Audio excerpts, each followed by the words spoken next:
It's time to talk about alcohol. Generally speaking, there are two kinds of ways people think about alcohol in context of changing lifestyles.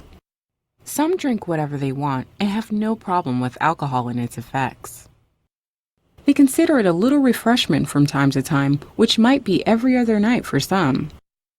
The other group is very concerned about every drop of alcohol that they might consume, and might get quite anxious and won't be able to enjoy themselves at all. The best option might be that you should avoid alcohol altogether. But on the other hand, our purpose is to teach you methods which you can follow all your life. And on the other hand, a better quality of life is the very purpose, so a moderate amount of alcohol in good company might be one of those things you can allow. First of all, you might want to know a couple of things about alcohol. Let's start with calories. Every gram of pure alcohol gives you 7 kilocalories, which are also called empty calories because you get nothing useful from them as you do with food. But this usually isn't the problem. It is the added sugars inside alcoholic drinks that are the biggest issue. Let's take a look at some common alcoholic beverages that we drink. Besides the calories, there are some other problems with alcohol.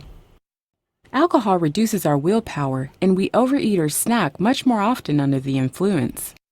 Then there are the neurotoxic effects, hangovers, and other nasty stuff that we won't go into.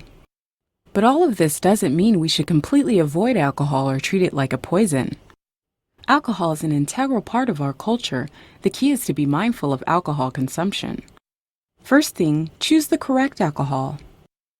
The best options are dry red wine, light cider or long drink, strong sugarless spirits like vodka, gin, and whiskey.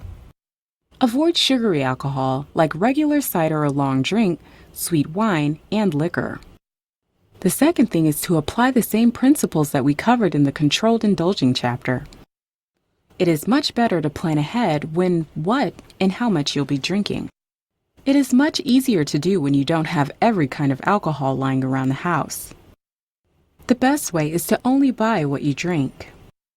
It is much better to underestimate and underdrink than overdrink.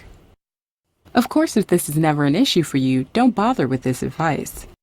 Third principle, do not use alcohol as a beverage to go with food. This isn't a good habit for many reasons, even if it is considered normal in many families. Alcohol has its time and place, and it isn't at every family dinner. So here are the most essential principles of healthy alcohol consumption. For most of us who don't have an alcohol dependency, the principles above will be enough. For those who think they are not in full control of their consumption, should seek out information about alcoholism treatment. An excellent place to start is to consult with your healthcare service provider.